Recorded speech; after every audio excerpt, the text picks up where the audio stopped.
Hi guys, a quick giveaway to tell you about. If you head over to our Twitter at dartsnow_, make sure you follow us, like and retweet our pin post to be in with a chance of winning these Damon Hetta darts.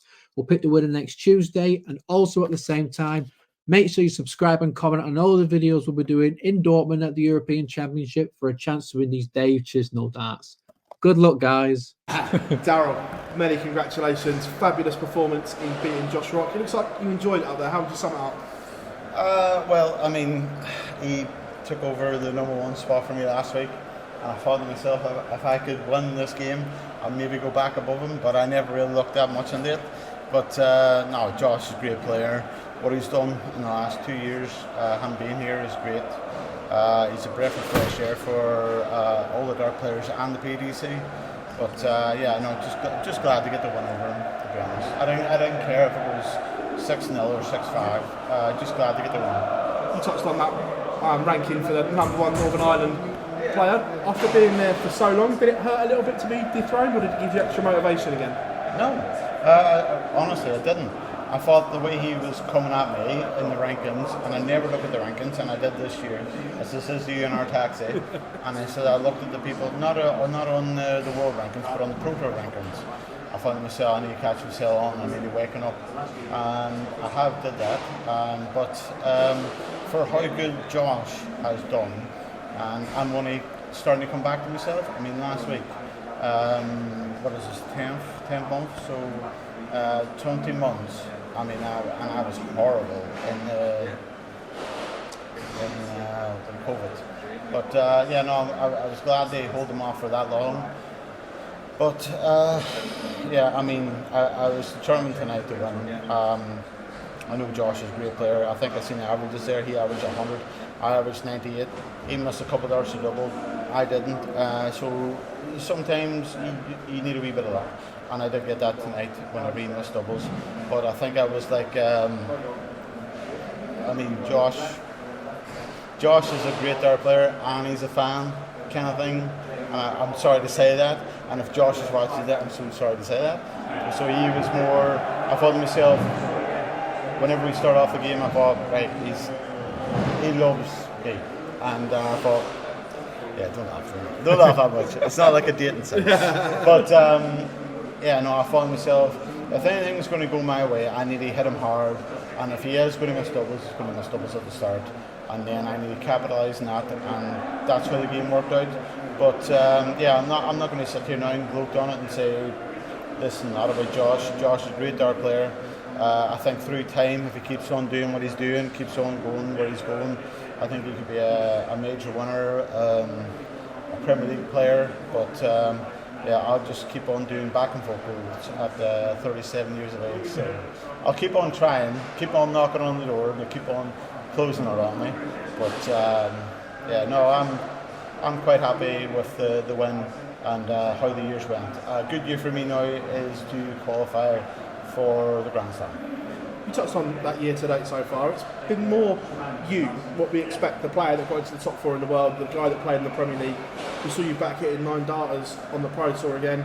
And I remember us speaking that it's a happy life that you have now. And is that now reflecting in your darts? Yes, I mean, I go home now, I see my son, he is a ray of sunshine. And I've got somebody that, my other half, she keeps me up the bum if I'm not doing things right. And even though she's supposed to practice, I have to practice. But I mean, I try to do the same to her for the women's series. It doesn't work. But yeah, no, I mean, she's never off me back. She's all, how to practice going, and I was all, it's all right, it's how it is. And she said, well, it's about time you get your finger out, because what you're doing isn't going to win you any games. So I've got that, and she keeps on me, and she keeps on letting me know how she feels. And I do take her crap, and at the same time I don't, but at the same time I do listen to her. And whenever I know I'm not doing enough, I'm not doing enough. So yeah, thanks for Josie keeping me under control and making me practice. And at the end of the day, I want to pay off my own house, in the next couple of years. So that's the plan. Just out of interest, how are those practice games between the pair of you? all honesty, I mean, we do everything. We do tons. We do first to 11 balls. Go around the board in doubles. Go around the board in trebles. But I didn't know how to play cricket till she showed me. She loved cricket, and I've absolutely destroyed her at cricket. And now she despises cricket. So I can play a wee bit of cricket, but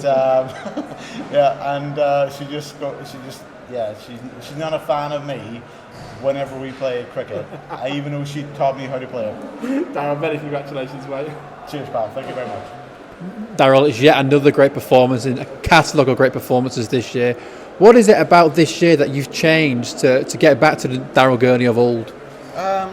To be honest, I've just been more dedicated, and I think it all comes down to more belief, to be honest. Last year and the year before that, I was like literally my confidence was lower than a snake's belly.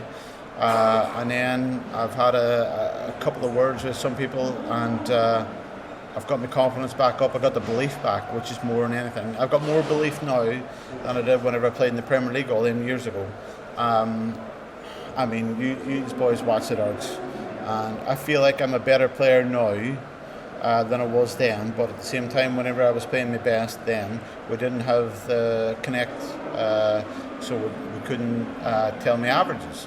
But no, I'm playing really well. I feel like I'm playing the best darts of my career. Don't get me wrong, I do have the odd game where I'm absolutely tripe, but 9 games out of 10 I'm playing really well. And I mean, as I say, Phil, I looked at the rankings, and I never look at the rankings. And I looked at the rankings, I thought, well, I should be this, I should be that, I should be that, above that player. And ever since then, I think more or less whenever I played the Pro Tours, every weekend I've now made like $5,000 or something like that. But yeah, no, I've still got another gear to go. I still need to have another gear to get to the next stage of my career, and hopefully I can do it. But it's really difficult. As I said to Dan Dawson whenever I was in Barnsley last week, that whenever I was number 3 in the world, obviously I feel like I'm playing better now, but I think that the standard has moved on that much that I'm number 27 in the world now, and even though I'm playing better, so that tells you more about the strength and the depth of the PDC. It might not be for much longer, because 2 years ago you wasn't in this tournament, so everything you make now is pure profit. So you say that you're looking at the rankings now. Do you have maybe a name of where you want to be, say after the World Championship? Yeah, I mean, all honesty, I mean, there's a lot of players obsessed with the top 16, and for me, a good year for me now is to qualify for the Grand Slam, and I would love to play in the Masters. I'd love to be in the top 24. Should it be 24th or 23rd? I'm really not bothered. A good year for me now is the Grand Slam of darts, and hopefully if I can be in the top 24 in the world rankings. That is the overall plan. And I've said that to Josie, and Josie says to me, he goes, yeah, I agree with you. I mean, I'm not going to be silly that we are playing against the best players in the world right now. For me to get in the top 16 is mad. I mean, I probably need to win like 2 or 3 majors, but I haven't looked into it. But for me, top 24 in the world, make the Grand Slam, and and it doesn't matter if I got beat all first rounds of all TVs I'm in. That's been a good year for me. You've been on the tour an awful long time now. You've got so much experience, Premier League, you've won multiple majors. Do you feel like your approach to darts has changed now that you've got that experience and you are one of the senior guys on the tour? Yes, I think so. As I say, I think like whenever I won them majors, I don't remember much about them. Honestly, I feel like I was just in a game and I won that game and I kept on progressing to the final and then ended up winning the trophy. Now I know what I'm doing. I'm more focused than ever, and as I say, I feel like I'm a better player now. But as I say, how much the PDC has moved on is unbelievable. The standards are unreal. I mean, for instance, I think whenever I joined in 2013, I think there was very lucky. If there was 20 professionals, now you're talking 80, 90 professionals. So yeah, I mean, it's hard work. All the players put in the hard work, the dedication, and the practice to try and qualify for all the TV tournaments. I'm just a player that's trying to improve all the time. So for me, glad they won the night, but I still need to do better than what I have. And thankfully, if it comes around to the Masters, I'll be in the top 24 in the world. But not worried about the top 16. Top 24 is my aim right now. Daryl, huge congratulations. Thank you very much. Cheers.